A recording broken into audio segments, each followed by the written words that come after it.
الحمدللہ رب العالمین والعاقبۃ للمتقین والصلاۃ والسلام علی سید الانبیاء والمرسلین اما بعد فاعوذ باللہ من الشیطان الرجیم بسم اللہ الرحمن الرحیم اقیموا الصلاۃ صدق اللہ العظیم اللہم صلی علی سیدنا و مولانا محمد وعلی آلہ و اصحابہ وبارک وسلم الصلاۃ والسلام علیک یا سیدی یا رسول اللہ وعلی آلک و اصحابک یا سیدی یا حبیب اللہ۔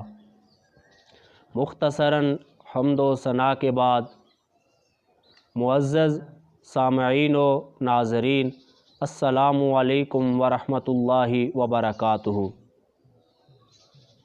معزز سامعین، نماز اسلام کے اراکین خمسہ میں سے ایک اہم رکن ہے، جس کی اہمیت اور فرضیت کا اندازہ اس امر سے بخوبی لگایا جا سکتا ہے کہ اللہ رب العالمین نے قرآن مجید فرقان حمید کے اندر قریباً 700 مقامات پر نماز کا ذکر فرمایا، جن میں سے 80 مقامات ایسے ہیں جہاں پر صراحتاً نماز کا حکم وارد ہوا ہے۔ معزز ناظرین، نماز ایک ایسا عمل ہے جو بندے کو رب کے ساتھ ملا دیتا ہے۔ نماز اللہ رب العالمین کی طرف سے مومنین کے لیے ایک ایسا تحفہ ہے کہ جو شخص نماز ادا کرتا ہے اللہ رب العالمین اس کے گناہوں کو مٹا دیتا ہے۔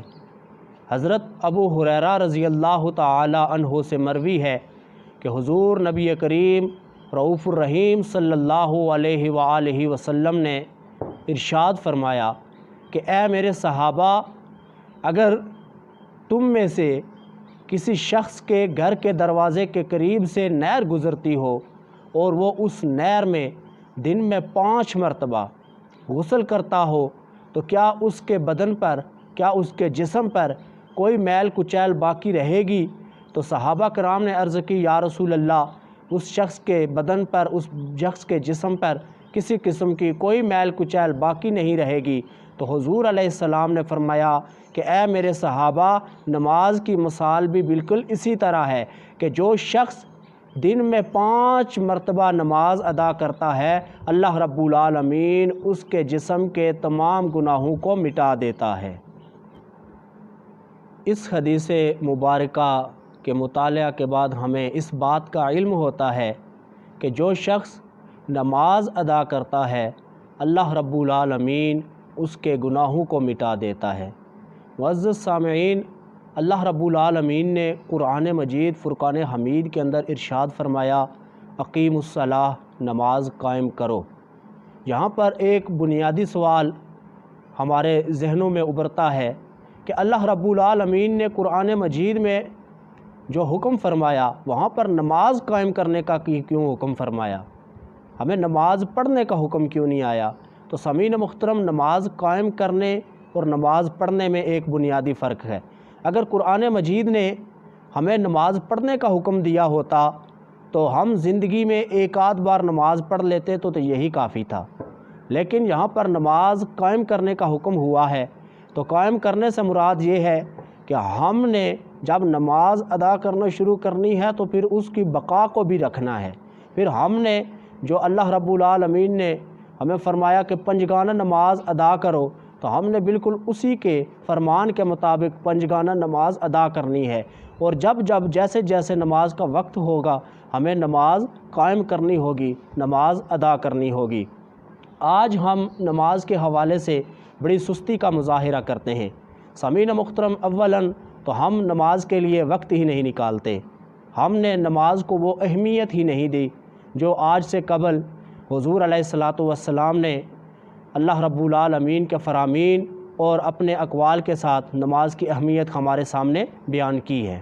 بالفرض ہمیں نماز ادا کرنے کا وقت میسر آ ہی جائے تو سامعین محترم ہم صحیح معنوں میں خشوع و خضوع کے ساتھ نماز ادا نہیں کرتے۔